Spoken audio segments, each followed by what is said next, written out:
Hello မင်္ဂလာပါအဲ့တော့ဒီဗီဒီယိုမှာ smart lady တယောက်ဖြစ်ဖို့ရှာအတွက်လိုအပ်တဲ့အချက်6ချက်ကိုပြောချင်ပါတယ် smart lady เนาะအမျိုးသမီးတိုင်းဖြိုးနဲ့တူတူ smart ဖြစ်ချင်တယ်ပြီးရင်ထူးချွန်ထက်မြက်ချင်တယ်တန်ဖိုးရှိတဲ့အမျိုးသမီးဖြစ်ချင်တယ်အဲ့တော့ကိုကအဲ့လိုမျိုးဖြစ်ဖို့ရှာအတွက်ဘာတွေလိုအပ်လဲဆိုတာကိုအရင်ဆုံးသိရမယ်အဲ့လိုသိဖို့ဆိုရင် smart ရဲ့စကားလုံးလေးရဲ့ပထမဆုံး S က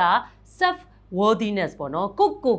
တန်ဖိုးထားခြင်းကိုတန်ဖိုးကိုသိတဲ့အမျိုးသမီးတစ်ယောက်ဖြစ်ရမယ်အဲ့လိုမျိုးကိုတန်ဖိုးကိုက 100% သိတဲ့အတွက်ကိုတန်ဖိုးထားတယ်အဲ့လိုမျိုးတန်ဖိုးထားလို့လေကိုကတခုခုဆိုရင် settle down မလုပ်ဘူးကိုအတွက်အဆင်မပြေတဲ့အလုပ်ဆိုရင်လေကိုက settle down မဖြစ်ဘူး okay ကိုတကယ်အဆင်ပြေကိုနဲ့ level တူတဲ့เนาะအလုပ်တစ်ခုလုပ်ငန်းခွင်တစ်ခုစီကိုရအောင်သွားတယ်ပြီးရင်အချစ်ရေးဆိုလဲတူပဲ settle down မလုပ်ဘူးเนาะ self worth ကိုတန်ဖိုးကိုသိတဲ့အမျိုးသမီးတွေကကိုယ့်အတွက်မကောင်းတဲ့သူနဲ့โอเคဘာမှမဖြစ်ပါဘူးလေငါလက်ခံလိုက်ပါမယ်ဆိုတာမရှိဘူးပြီးရင်ပတ်ဝန်းကျင်ကိုယ့်အတွက်မကောင်းတဲ့ပတ်ဝန်းကျင်ကိုလည်းsettle down မလုပ်ပါဘူးဒါကြောင့်မလို့အဓိကကျမတို့အမျိုးသမီးတွေအကုန်လုံးက smart lady ဖြစ်ဖို့ရှာအတွက်အရင်ဆုံးကိုအမှတ်ပေးပါကိုတန်ဖိုးသိတဲ့သူတွေဟုတ်လားကိုတန်ဖိုးကိုလုံးဝနားလည်တဲ့သူတွေဖြစ်နေပြီလားဆိုတာကိုမေးပါโอเคတစ်ကနေ10ဘယ်လောက်ရှိလဲနောက်တစ်ခုကတော့ M ဆိုတဲ့ money management เนาะငွေအကြောင်းပြောကြရအောင်ယောက်ျားလေးတွေကတော့ကျမတို့ပြောလိုက်မယ်ခင်မိန်းမတွေကငွေမက်တယ်เนาะဟုတ်တယ်လို့ကျမတို့ကငွေမက်ရမယ်ပေါ့เนาะအဲ့တော့အဓိကတော့ဒီနေရာမှာဖြိုးကဆက်နောက်ပြောတာပါငွေမက်ဖို့ထဲငွေကိုကြိုက်ရမယ်ကျမတို့မျိုးသမီးငွေကိုကောင်းမွန်ကြိုက်နေတတ်မှအဆင်ပြေလိမ့်မယ်ဘာကြောင့်မို့လဲဆိုတော့မျိုးသမီးတယောက်ရဲ့ power ကကိုယ့်ရဲ့ငွေကြေးကိုတေချာကိုကစီမံခန့်ခွဲနိုင်မှသာလျှင်အဆင်ပြေမှာဖြစ်ပါတယ်အဲ့တော့ငွေကြေးကိုအစီမံခန့်ခွဲဖို့ဆိုရင်နံပါတ်1က income ကိုပိုင်ဝင်ငွေရှိရမယ်โอเคနံပါတ်2ကကျတော့အဲ့ဒီဝင်လာတဲ့ငွေကို budgeting ဘယ်လိုသုံးမလဲတေချာသုံးတတ်ရမယ်เนาะဝင်လာသမျှအကုန်သုံးဖြစ်လို့မဖြစ်ဘူးပြီးရင် saving เนาะငွေကြေးကိုတေချာကိုကထိမ့်တတ်ရမယ်နောက်ဆုံးကတော့ investing ကိုမှရှိတဲ့ saving ကိုဘယ်လိုမျိုးပြန်ပြီးတော့မှငွေနဲ့ငွေကိုဘယ်လိုပွားမလဲအဲ့လိုမျိုးပြောလိုက်လို့တထေးမှငွေကိုပွားလို့ရမှာမဟုတ်ဘူးเนาะလူတိုင်းမှာဉာဏ်ပညာရှိတယ်အဲ့ဒီနီးလန်းတွေသိတယ်ဆိုရင်ကိုကအကုန်လုံးလို့ရပါတယ်အဓိကတော့ကျမတို့မျိုးသမီး financial education ပေါ့နော်ငွေကြေးနဲ့ပတ်သက်လာရင်ကိုကနားလည်ရမယ်နော်အဲ့ဒါကိုနဲ့မဆိုင်ဘူးလို့ဘယ်တော့မှမနေပါနဲ့ပြီးရင်ငွေကြေးနဲ့ပတ်သက်လာရင်ခဏပြောလိုက်တဲ့အချက်၄ချက်ကအခြေခံမှာအဲ့ဒီ၄ခုကအရေးကြီးတယ်အဲ့တော့ဖြိုးကြည့်နေတဲ့မျိုးသမီးတွေထဲမှာအခုပြောလိုက်တဲ့ financial management နဲ့ပတ်သက်ပြီးတော့ငွေကြေးနဲ့ပတ်သက်ပြီးတော့ကိုအမှတ်ဘယ်လောက်ပေးပါသလဲပေးထားနော်ဆိုတော့နောက်ထပ် smart lady ရဲ့ definition ကတော့ A ဆိုတဲ့ active lifestyle healthy ပေါ့နော်ကျန်းမာရေးကောင်းပြီးတော့မှ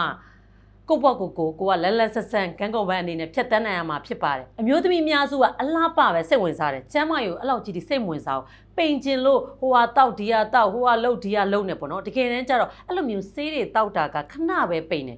ပြီးရင်ကျန်းမာရေးကိုထိခိုက်တယ်နောက်တစ်ခုကအားလုံးကျန်းမာရေးနဲ့ပတ်သက်လာရင်ဘယ်လို definition ဖွင့်ထားလဲဆို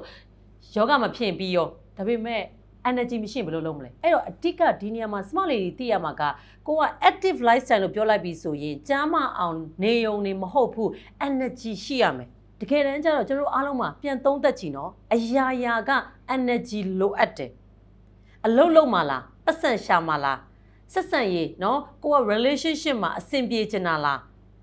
အကုန်လုံးက energy ပဲအလုပ်ထဲမှာလည်းကိုကလုပ်ငန်းခွင်မှာအောင်မြင်ဖို့ဆိုရင်ပင်ပန်းလို့မလုပ်နိုင်တော့တဲ့သူတွေအများကြီးရှိပါတယ်ဒါကြောင့်မလို့အရာကိုလုပ်ဖို့ energy ရှိနေဖို့အရေးကြီးတယ်အဲ့တော့အဲ့ဒီ energy level active lifestyle မှာကိုအမှတ်ပေးပါ and နောက်တစ်ခု R ကတော့ relationship management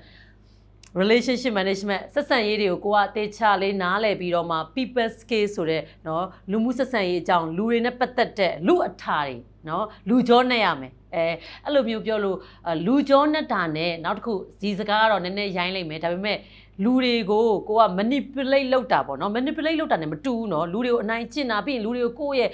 ချုပ်ချယ်တာချဲလဲတာနဲ့လုံးဝမတူပါဘူး people skill ကတော့ကျွန်တော်တို့ကလူတဘာဝကိုနားလည်ပြီးတော့မှလူတွေနဲ့အဆင်ပြေအောင်ပေါင်းတတ်တယ်တင်းတတ်တယ်ပြီးရင်ကိုကအချစ်ရေးမှာဆိုရင်လေဒီ people skill human psychology စိတ်ပညာကိုနားလည်တဲ့အတွက်ကိုရဲ့အချစ်ရေးမှာလေကိုအဆင်ပြေအောင်လုပ်ပေါ့နော်ချစ်သူလေးနဲ့အဆင်ပြေအောင်လုပ်ကိုနေတတ်ထိုင်တတ်တယ်ပြီးရင်ဆွမ်းဆောင်အောင်လို့ဆိုပြီးတော့မှအလှပပဲမဟုတ်ပဲနဲ့ကိုရဲ့ပြောပုံဆိုပုံသူတို့ဆက်ဆံတဲ့ပုံစံလေးတွေကိုကိုကနေတတ်တာကိုပြောချင်တာပါအဲ့တော့ people skill မှာ relationship management မှာကိုအမှတ်ဘယ်လောက်ပေးလဲ Okay နောက်တစ်ချက်ကိုသွားကြမယ်နောက်တစ်ချက်ကတော့ thought leadership T stand for ကိုယ့်ရဲ့ personal development thought leadership ဆိုတာကျမတို့အားလုံးရဲ့အတွေးတွေကအရေးကြီးရနော်အားလုံးသတိထားမိလားကိုယ့်အတွေးတွေကအရန်နေညစ်ပတ်နေရဆိုရင်ကိုယ့်ရဲ့စိတ်တွေကလည်းညစ်ပတ်လာတယ်ပြီးသွားရင်လှုပ်ဆောင်မှုတွေ behavior တွေကလည်းမကောင်းတော့ဘူးဒါကြောင့်မလို့အတွေးတွေကရိုးရှင်းနေပြီးတော့မှเนาะတန့်ပြန့်နေဖို့အရေးကြီးပါတယ်ဒါကြောင့်ဖြိုခဏပြောပါတယ်အတွေးတွေကိုရေချိုးပါအတွေးတွေကိုရေချိုးပါအဲ့တော့အတွေးတွေကိုဘယ်လိုရေချိုးရမလဲဆိုတော့စာဖတ်ခြင်းလေ့လာခြင်းသင်တန်းတက်ခြင်းအဲ့လိုမျိုးပေါ့နော်ကို personal development ကိုအမြဲတမ်းပဲတိုးတက်ပြောင်းလဲနေဖို့အရေးကြီးတယ်ဘာလို့လဲကျွန်တော်တို့အားလုံးလိုချင်တဲ့အောင်မြင်မှုကအလကားနေနဲ့အောင်မြင်လို့မရအောင်အောင်မြင်မှုဆိုတာကတိုးတက်ခြင်းကနေလာတာနော်ဒါကြောင့်အမြဲတမ်းပဲအောင်မြင်မှုနောက်ကိုအရင်မလိုက်နဲ့ကိုတိုးတက်ဖို့ရှာအတွက်အရင်လုပ်ပါအဲ့တော့တိုးတက်လာပြီဆိုရင်အောင်မြင်မှုကနေပြီးတော့မှနောက်ကနေလိုက်လာပါလိမ့်မယ်လူတွေမြင်မှာတော့ဖြိုးတို့ကြည့်လေအောင်မြင်နေရပေါ့နော်ဒါပေမဲ့ကိုတော့အရင်ကြီးအောင်မြင်တယ်လို့တော့မသက်မှတ်ပါဘူးအဲ့တော့အဲ့လိုမျိုးအောင်မြင်နေတဲ့သူတွေတောင်မှအမြဲတမ်းသူတို့လုပ်နေတဲ့အရာဘာလဲသိလားတိုးတက်အောင်လုပ်နေရင်ကို personal development နေ့စဉ်လုပ်တယ်ဘာကြောင့်မလို့လဲကိုတိုးတက်တဲ့လောက်ပဲကိုကအောင်မြင်မှာဒါကြောင့်ဒီဟာနဲ့ပတ်သက်ပြီးတော့မှ thought leadership မှာအမှတ်ပေးပါကိုတစ်ကနေ30ဘယ်လောက်ရှိလဲ and ladies L stand for life vision ကိုရဲ့ဘဝเนาะကြည့်လိုက်တယ်ရှုခင်းကြီးကိုကြည့်လိုက်တယ်ကိုဘဝ9နှစ်10နှစ်ဘာဖြစ်ချင်တာလဲပြီးရင်အခုလာမဲ့တစ်နှစ်မှာဘာဖြစ်ချင်တာလဲ3နှစ်အတွင်းမှာဘာဖြစ်ချင်တာလဲအဲ့တော့ခဏတော့9နှစ်10နှစ်ဆိုတာကတော့ very long term goals ဟုတ်တယ်နော်ဥပမာအထူးသဖြင့်ဖြိုးရဲ့ဗီဒီယိုတွေကိုကြည့်နေတဲ့လူငယ်တွေဆိုရင်16နှစ်18နှစ်ဆိုရင်သူတို့အတွက်က10 year vision ရှိရမှာနောက်ထပ်10နှစ်နေဘာဖြစ်ချင်တာလဲအကယ်၍ကိုကအသက်30အရွယ်အမျိုးသမီးဆိုရင်10 year vision အသက်40မှာဆိုရင်ဘယ်လိုပုံစံမျိုးနဲ့ကိုကဖြတ်တန်းချင်တာလဲဒါတွေကအရေးကြီးပါတယ်အဲ့တော့10 year vision ဆိုတာ long term goal ပြီးသွားပြီဆို middle goal เนาะနောက်ထပ်3-4နှစ်အတွင်းမှာဆိုရင်အလယ်လက်အချိန်တစ်ခုအတွင်းမှာဘာဖြစ်ချင်တာလဲပြီးရင် short term goal ဒီနှစ်ထဲမှာနော်ဘာဖြစ်ချင်တာလဲအဲ့တော့အဲ့လိုမျိုးကိုယ့်ရဲ့ vision တွေ clear ဖြစ်ဖို့ရှင်းလင်းပြတ်သားနေဖို့အရန်ကိုအရေးကြီးပါတယ်အခုရောရှင်းလင်းပြတ်သားနေပြီလားဘယ်လိုလဲ Okay မရှင်းလင်းသေးဘူးဆိုရင်အဆုံးသက်မှာဘယ်လိုရှင်းလင်းအောင်လုပ်ရမလဲဆိုတာကိုအဖြေလေးပေးထားတဲ့ဗီဒီယိုအဆုံးထိကြည့်ပါ and နောက်တစ်လုံးက lady မှာ A ကတော့ autonomy ပေါ့နော်ကို autonomy ဆိုတာကအခုခေတ်စားနေရနော် auto သူ့ဘာသူကားမောင်းသွားတယ်ဆိုပြီးတော့မှ autonomy ဆိုတာကိုယ့်ဘာသာကိုဘဝကိုမောင်းနေနိုင်ရမယ်ကိုဘဝအတွက်အရေးကြီးတဲ့ဆုံးဖြတ်ချက်တွေကိုကိုယ်တိုင်ကိုဘာဖြစ်ချင်တာလဲဆိုတာသိပြီးတော့မှ decision making ဆုံးဖြတ်နိုင်ရမယ်ဒါအမျိုးသမီးအများစုမရှိဘူးနော်ဖြို့ကြည့်နေတဲ့သူအမျိုးသမီးအများစုတောင်မှမိသားစုကချုပ်ချယ်ပြီးတော့မှမိသားစုကဦးဆောင်ပြီး decision ချပေးတဲ့သူတွေရှိမယ်အဲ့လိုမျိုးမဟုတ်ဘူးဆိုရင်ကိုယ့်ရဲ့ချစ်သူရည်စားအိမ်အောင်ဘက်တချို့လူကြတော့မိဘလည်းမဟုတ်ဘူးရည်စားလည်းမဟုတ်ဘူးဖို့ဆိုးတယ်ဒီကအဆိုးဆုံးပဲဒီမျိုးသမီးတွေကဘယ်သူတွေလဲသိလားတငယ်ချင်းကချုပ်ချယ်တယ်အရန်ခင်နဲ့အရန်ချစ်တဲ့တငယ်ချင်းသိရမလားတငယ်ချင်းကောင်းရောင်းမတို့ရေဆိုပြီးတော့မှကိုဘဝတိုးတက်ဖို့ဆိုတာတဲ့ तू ဖြစ်စေခြင်းတဲ့အရာ तू အကြံပေးတဲ့အရာ okay तू ကဒီနိုင်ငံကိုပြောင်းလို့ကိုကလည်း तू နဲ့တူတူပြောင်းမယ်ဒါမှမဟုတ်လေတချို့လူကြဒီတင်နန်းတက်လို့ तू တက်လို့ကိုတက်တယ်ကိုကစိတ်ဝင်စားဘူးဘယ်အရာမဆိုရင်ပေါ့နော်တပူးပူးတွဲလုံရင်းနဲ့မှကိုယ့်ရဲ့ကိုယ်ပိုင်ဆုံးဖြတ်ချက်ကိုဖြစ်ချင်တဲ့အရာတွေဆိုတာကပျောက်ဆုံးသွားတယ်ဒါကြောင့်မလို့ကျမတို့မျိုးသမီးတွေကိုကနံပါတ်1ကိုဖြစ်ချင်တဲ့ဘဝရည်မှန်းချက်ပန်းတိုင်းကိုယ့်ရဲ့ vision တွေကအမြဲတမ်း clear ဖြစ်နေရမယ်အဲ့ဒါတွေအပေါ်မှာမူတည်ပြီးတော့မှကိုဆုံးဖြတ်ချက်ချရမယ်ဒီနေရာမှာပြောချင်တာက decision making မှာကိုယ်ပိုင်ဆုံးဖြတ်ချက်ချနိုင်ဖို့အရေးကြီးကြောင်းကိုပြောချင်တာဖြစ်ပါတယ်အဲ့တော့ကိုအမှတ်ပေးပါကိုယ်ပိုင်ဆုံးဖြတ်ချက်တွေကိုယ့်ဘာသာကိုစင်ကျင်သုံးသပ်နိုင်စွမ်းနေဘယ်လောက်ရှိပြီလဲဆိုတာကိုပြန်လဲသုံးသပ်ပါလို့ပြောရင်းနဲ့မှာနောက်ထပ် smart lady ရဲ့ definition လေးကတော့ D ကတော့ discipline မှာစီကံရှိခြင်းမှာ self control ပေါ့နော်ကျမတို့တွေအောင်မြင်ပျော်ရွှင်ပြီးတော့မှကိုယုံကြည်မှုအပြည့်နဲ့နော်ဖြတ်သန်းနေတဲ့ smart lady တယောက်ဖြစ်ချင်တယ်ဆိုရင် discipline ဆိုတဲ့စီကံမရှိလို့မရပါဘူးနော်ဖြိုးတို့စိတ်ပညာမှာလေ့လာတွေ့ရှိချက်တွေအရာလူတယောက်အောင်မြင်ဖို့ရှာအတွက် predict လုံးဝဟောကိန်းထုတ်လို့ရတာတစ်ခုပဲရှိတယ်တခြားຢာတွေကနော်အရေးမကြီးဘူးလားဆိုကြည့်ရဒါပေမဲ့ဒီတစ်ခုကတော့မဖြစ်မနေကိုရှိရမှာအဲ့ဒါကအခုပြောနေတဲ့ self control ပါကိုထိန်းချုပ်နိုင်စွမ်းရှိတာလှုပ်တင်တာကိုလှုပ်ပြီးတော့မှမလှုပ်တင်တာကိုမလှုပ်ဖဲနဲ့နေတတ်တဲ့ self control အားကောင်းလားဆိုတာကအရေးကြီးပါတယ်ဒါကြောင့်မလို့အခုအားလုံးပဲစီကံဘယ်လောက်ရှိလဲနော်ကိုအမှတ်ပေးပါအဲနောက်ဆုံးကတော့ your joy နော်ပျော်ရွှင်မှုရှင်းမပြောတဲ့ချက်တွေအကုန်လုံးကကို့မှာရှိတယ်မဖြိုးရဒါပေမဲ့ကျမကတော့ဘဝကြီးကိုမပျော်နေဘူးတစ်ချိန်လုံးအလုပ်တွေလုပ်နေရတယ်ပင်ပန်းနေရစိတ်ဆင်းရဲတယ်အဲ့တော့မပျော်ရဘူးအဲ့မပျော်လို့လည်းမဖြစ်ဘူးဘာလို့လဲဆိုတော့ပျော်ရွှင်မှုဆိုတာကလိုချင်တာတွေအကုန်ရမှပျော်ရွှင်ရမှာမဟုတ်ဘူးပျော်ရွှင်ခြင်းကလည်း skill တစ်ခုပဲ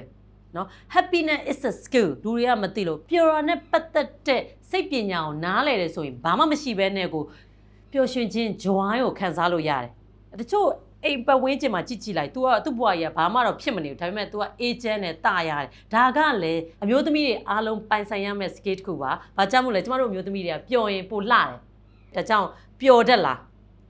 ကိုမေးပျော်တတ်တဲ့ skill တွေရှိလားတစ်ကနေ30အမှတ်ပေးပါအဲ့တော့ဒီအမှတ်တွေအကုန်လုံးကပေါင်းချလိုက်မယ်ဆိုရင်60ရှိပါတယ်အဲ့60မှာ100ဖြစ်သွားအောင်အားလုံးကိုလက်ဆောင်လေးတစ်ခုထပ်ပေးခြင်းနဲ့အဲ့ဒါကတော့ focus ပါ concentration လို့လည်းခေါ်ပါတယ်တမာတိအားကောင်းတာပေါ့နော်ကျမတို့မျိုးသမီးတွေနောက်ထပ်10မှတ်ကအခုခေတ် internet ခေတ်မှာအရေးအကြီးဆုံးဖြစ်တဲ့ focus ဆိုတဲ့အာယုံစိုက်နိုင်ခြင်းဘယ်လောက်ရှိလဲဘာဖြစ်လို့အာယုံစိုက်နိုင်ခြင်းကအရေးကြီးလဲဆိုတော့ social media ခေတ်မှာ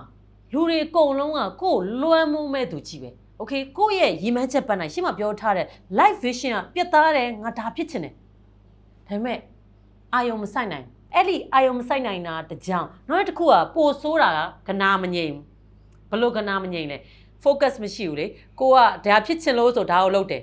ဒါပေမဲ့တငယ်ချင်းက social media မှာဟာဒါလုံးနေ online shopping လုပ်နေတယ် तू က online shopping လုပ်နေဆိုကိုလုပ်နေရဲ့ရည်မှန်းချက်ပန်းနိုင်လေရငါအဲ့လိုလုပ်ရင်ကောင်းမလားမသိဘူးငါအဲ့လေသွားလုပ်ရင်ကောင်းမလားမသိဘူး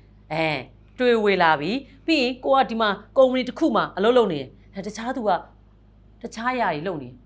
ကိုအလုံးနဲ့မဆိုင်တဲ့အရာတွေလုပ်နေဆိုငါလည်းအဲ့ဒါစိတ်ဝင်စားလားမသိဘူးအဲ့တော့လူတွေအကုန်လုံးကဒါတူကိုပဲအကုန်လုံးကကိုဘဝကို focus မထားဘူးလက်ရှိနော် present မှာလည်းအာယုံမဆိုင်နိုင်ဘူးဖုန်းတွေကြောင့်မလို့နော်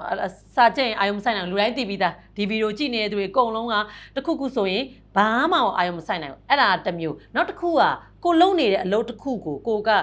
ဇွဲနဲ့မလုံနိုင်ဘူးပြီးရင်မကျင်တတ်ဘူးအတိတ်ကပြဿနာကမကျင်တတ်နေဘူးဘာလို့လဲတခြားသူလုံနေရည်သိပြီးတော့မှ focus မရှိနေရဒါကြောင့်အဲ့ဒါကအခုခေတ်ကျမတို့အမျိုးသမီးတွေအတွက်ပေါ့နော်အောင်မြင်မှုနဲ့ဝေးစေတဲ့ပြဿနာဖြစ်ပါတယ်အဲ့တော့ဒီဟာနဲ့ပတ်သက်ပြီးအမှတ်ကိုစက်မပေးကြည့်ပါဆိုစုပေါင်းကအမှတ်100ကိုဘယ်လောက်ရနေလဲပြီးအဲ့အမှတ်တွေကိုကျင့်တတ်မှုရှိလားအမျိုးသမီးတွေဒီအမှတ်တွေကအရေးကြီးရနော်တေချာလေးပြန်လဲသုံးသပ်ပြီးတော့မှကို့မှာဘာတွေအားနည်းချက်ရှိနေလဲပြီးရင်ကို့မှာဘာတွေအားသာချက်ရှိနေလဲဆိုတာကို self awareness ပေါ့နော်မိမိကိုသိရှိနားလည်ခြင်းအပြည့်နဲ့ဘဝကိုရှေ့ဆက်ပါလို့ဒီကနေပြီးမှာကြမှာတယ်ရှင်အမျိုးသမီးတိုင်း smart lady ဖြစ်ချင်တဲ့ဆိုရင်မဖြိုးညှို့မိထားတဲ့စာအုပ်တွေကိုရွှေနှုတ် application ထဲမှာသွားဖတ်နိုင်ပါတယ်